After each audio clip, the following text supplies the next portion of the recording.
guys and gals, Nary here from Drake Wing Gaming. Some of you me on Twitter, The Gaming Dragon. Today I'm coming back at you into the Let's Play episode of In Case of Emergency.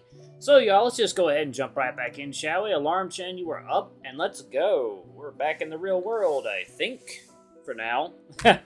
For now. Alright. Alright. She's talking about her feelings. That's how you know this is bad.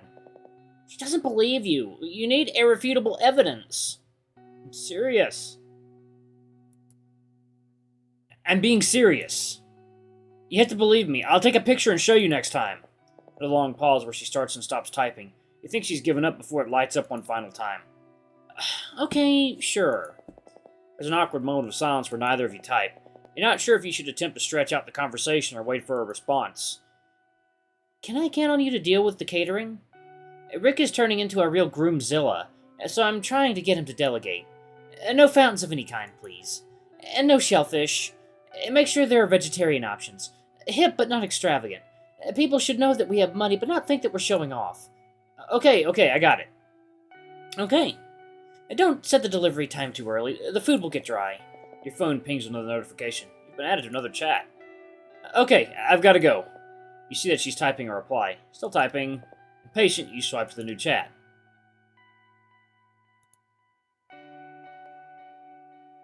So, hey, you okay? Did anyone warn you about going back? Oops! When you go back out the door, you wake up wherever your body is. Your body keeps doing stuff while you're in Peregrine. You don't remember the stuff we were doing, so be careful. You don't want to return in the middle of chopping vegetables or walking a tightrope. It's usually safer to head back at night. It gives you insomnia, though. Your heart races, so everything you'd experienced that afternoon was real. You haven't been texting in your sleep. You are special. That would explain waking up in my bed. Okay, I'm okay. Just confused. That's good. Just making sure you didn't die. See you tomorrow. See you tomorrow. And then the text thread abruptly dies. Maybe you should text someone.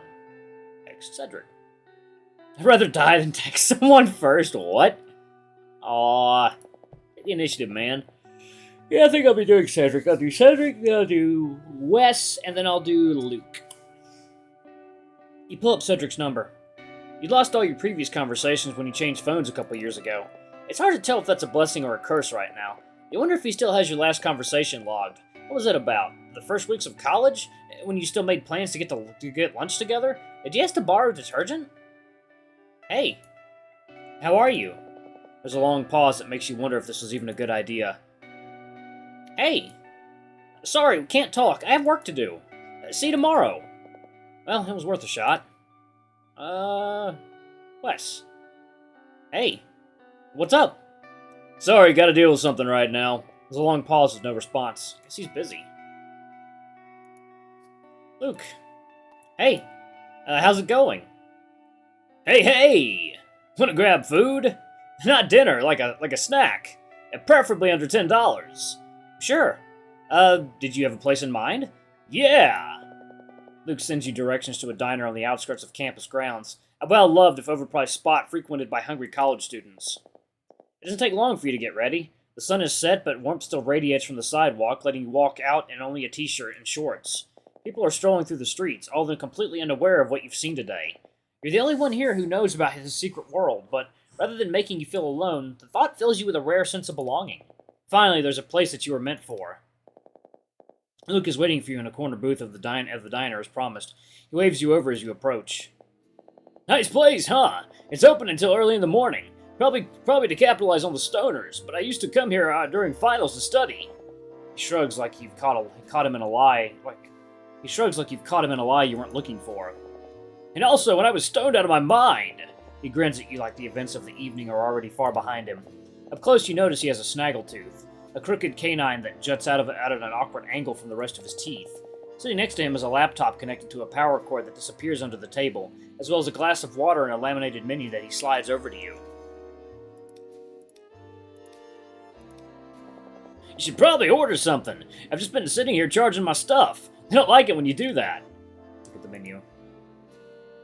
Shake. Oh. Get the nostalgia burger, vanilla shake. They don't even put bourbon in it or nothing.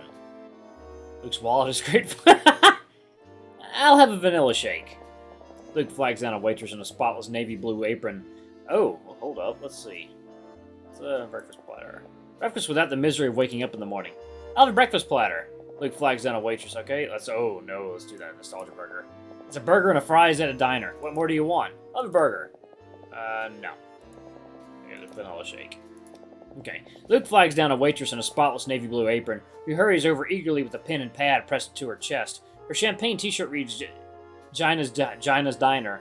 Gina's Diner? Gina's Diner, I don't know. In looping red cursive.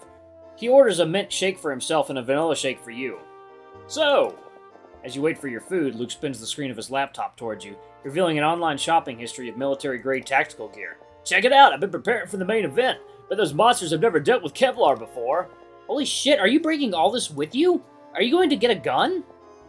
Yes and no, obviously. Why would I need a gun when I can shoot magical fire missiles out of my hands? It would take longer to get a license and practice my aim. Obviously. Besides, I've been perfecting my combos. I can probably output more damage per second than a pistol. Not to mention, magic gives me more utility and flexibility. What?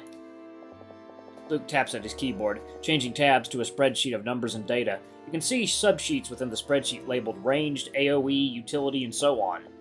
Seems to be a collection of various magical spells, each listed with an approximate range, force, and mana cost. I started this project last year. I was trying to convert the entire dining hall with a skating rink. To a skating rink. I ran out of juice with my ice spells. Turns out my magic's not endless. That's when I realized I could run tests to try and extrapolate my cooldowns and recharge rate. Each spell seems to draw from the same well. The more powerful it is, the more expensive. That's clever. That's boring. Cool. You make it sound like it's a video game. I know, right? Let's see if there's any... It's pretty cool. By doing this, I'm beating the world at its own, well, game. He leans back in his seat, pleased with himself. It must have taken ages. None of the books in the library had anything like this. This took forever to compile. I had to buy a lot of external batteries to keep my laptop charged. I learned my lesson pretty quickly after I ran back to grab a charger and woke up in the middle of an exam. No idea how I got there. Needless to say, I didn't do too well on that test. Wow, that sucks. Yeah, especially since I've been offloading most of my studying to other Luke. He does problem sets for us while I eat pie and do cool magic stuff. Other Luke? This guy living my life for me in the real world while I'm downstairs. I don't get any of his memories, so it's easier if I let him do all the studying. Wait, so have you learned anything in school? Have you? Fair enough. Anyways, it's creating a bit of a problem because other Luke apparently landed an internship for me later this summer, and I don't know anything about rockets or numbers or computers. I was planning on hiding out in Peregrine, but if it's not around, you're screwed. Bingo! So, I'm assuming other Luke doesn't know that you exist? No, he has most of my memories, but he doesn't know anything about swords or magic. I don't get any of his memories when I come back, and he goes to sleep when I'm upstairs, or he dies, I don't know. The important thing is he's not me. So that's why you let this other guy take your tests? Because he's the one who actually remembers what you've been learning? Yeah, I haven't been in lectures since... Well, I went today because Wes and Cedric were going. It's awkward when one of us isn't there, you know what I mean? Sounds complicated. It is. That's why we don't interact much outside of Peregrine. Speaking of which, you might want to delete our text from earlier, or you might have a confused other Kieran on your hands. I think other Luke was convinced for a while that the group was into some hardcore role-playing stuff. Do you guys usually get along in Peregrine? Oh, Wes and I are best friends inside and outside.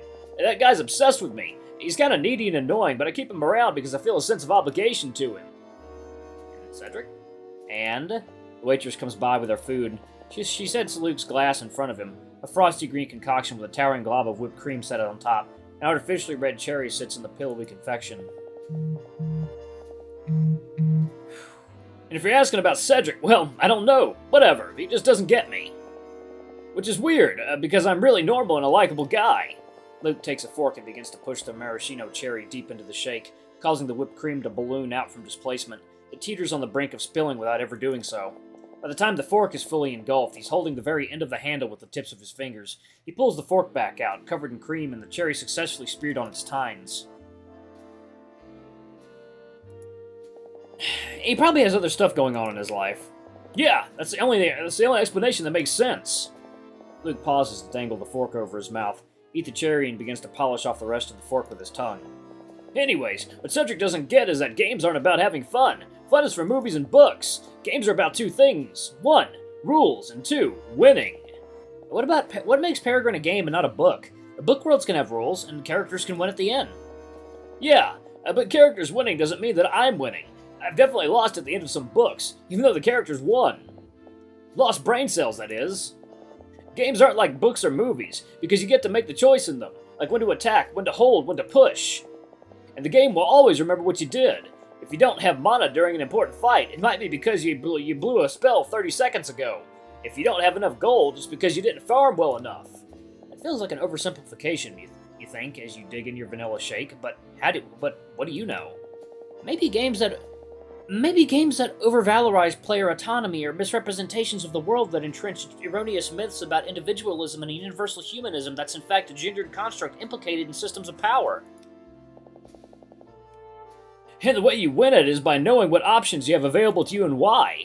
And if I know the range and casting time and cooldown of every spell, I can make the best informed decision that any situation calls for. That's how you win at games. Luke leans back in his seat, satisfied, like he's cracked the secrets of the universe wide open. But something doesn't sit quite right with you. What about life? What about it? Does your life have a win con? Just making money, living the fool's getting laid. Experiencing as much as I can. Not bad. A little vague, but I respect the sentiment. Let's see. Making real connections with real people. Luke pulls a face. Lame! That's not a measurable win condition. Let's see. Making money.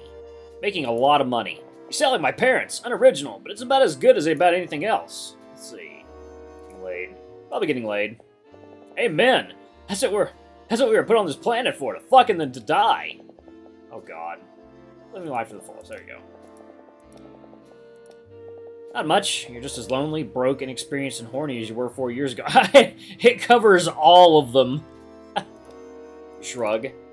Could be better. 1 second, guys and gals. Let me check something real quick. Don't go away. I'm still here. Here we go.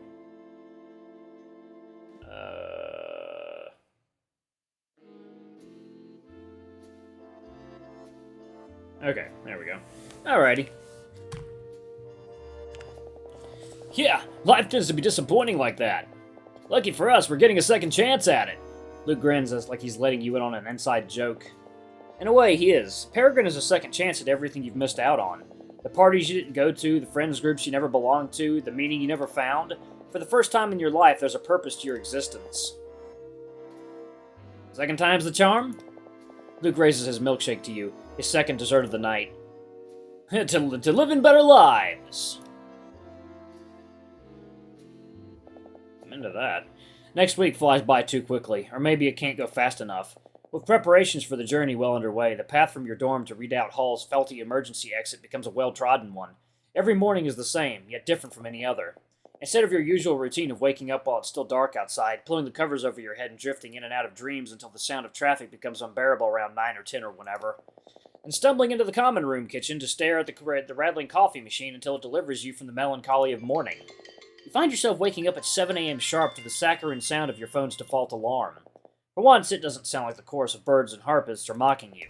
You're at the door and in the air-conditioned basement of the philosophy department before the summer heat can become muggy and oppressive. Sometimes you pass by Professor Abbott unlocking the door to his office, who seems unconcerned by the presence of an obnoxiously perky undergraduate in an academic building before 9. Your middle school counselor was right. You can be high on life. Ha! High on life! I'm gonna play that eventually. You didn't even notice the gloom and doubt until it was gone. Like tasting clear, cool water for the first time. You realize your whole life has just been a lukewarm replica of the real thing. Here's the real world, finally, after years of it being just out of your reach. Not only that, it's been waiting for you the whole time. The thought makes you smile. You've been doing so well, in fact, that you haven't thought about your father in nearly a week. As you make your way down the staircase, you continue not to think about him. The staircase is very, very long, but it's mercifully finite, and eventually it deposits you at the entrance to the castle hall, where the staff rush to take your bags and guide you to the dining room. Most days there's a spread of food waiting for you, the table overflowing with flaky pastries. Some dusted with fine sugar, others with a tart glaze, piled on top of a ceramic plate, bowls of pitted nectarine halves and fat emerald grapes, and small glass jars of jam, pale butter, and honey, each with an engraved metal teaspoon set in its contents. Sometimes and others are already there, making conversation over their cups of tea as the sun streams in through the tall, rectangular windows. Wes rarely eats, though he shows up every morning at exactly 8, a small gym bag slung over his shoulder and his fur damp from the shower. When you ask him about it, he tells you, "Went to the gym, had a protein shake," which makes you all the more aware that what you've discovered is happiness, not discipline. Because while you're thrilled to wake up at 7 for scones and whipped cream, you can't imagine waking up earlier to pump iron and down a chalky mixture of whey and sucralose. It's not that bad. It's a habit from playing sports my whole life. What did you play? I did some wrestling, tennis, swimming, fencing. Football? No, a little bit of lacrosse and water polo, but those never stuck. You gather that he's not a team sport kind of guy. Remus and Cedric usually file in soon afterwards, polite and thankful to the castle staff for the spread. Cedric always carried himself a little like he didn't quite belong, and the effect is all the more pronounced next to Remus's air of gravitas. "Good morning! Help yourselves! Is training today?"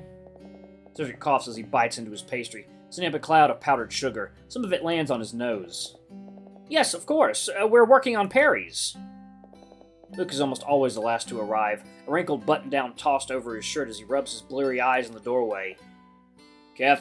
Caffeine! Now! He staggers zombie-like to the tea kettle and pours himself a cup, alternating between blowing away the steam, taking a sip, and quietly pronouncing, "Hot, hot, hot." "Man, I wish this place was in a different time zone than lined up with my sleep schedule." "Then you just go to sleep later." Luke raises his eyebrows and bobs his head up and down in begrudging assent. The caffeine hasn't kicked in yet, making him uncharacteristically quiet. And so most of your days pass like this. In the mornings, Wes runs you through basic training drills and exercises, teaching you the bare essentials for wielding a pointy stick without hurting yourself. "I'm a better player than a coach," but you have no complaints. Afterwards, you spend a good hour or so pestering Luke in the library, who seems grateful for the distraction. It takes a minute to get through his deflections, but he finally reveals that he's been developing the magic for a kind of invulnerable shield. He insists that it's a fringe theory at best, but there's a genuine enthusiasm in how he talks about it. He keeps telling you there's a book out there that'll reveal how to go God mode. Eventually, your conversations inevitably turn to some other topic you both enjoy, whether it's games, books, or the fantastic world you found yourselves in. It's easy to talk to him, if a bit intense and scattered at times. You quickly learn that he's reluctant to talk about himself, and he comes to every conversation armed with an arsenal of clever obfuscations and self-conscious quips. Alright, ladies and gents, I'm going to go ahead and pause it right here. Thank you all so much for watching. Don't forget to like, comment, subscribe, ring that notification bell. Leave a super thanks or a tip if you can, it always helps. Until the next video, I love you all. I'll see you next time. Bye-bye!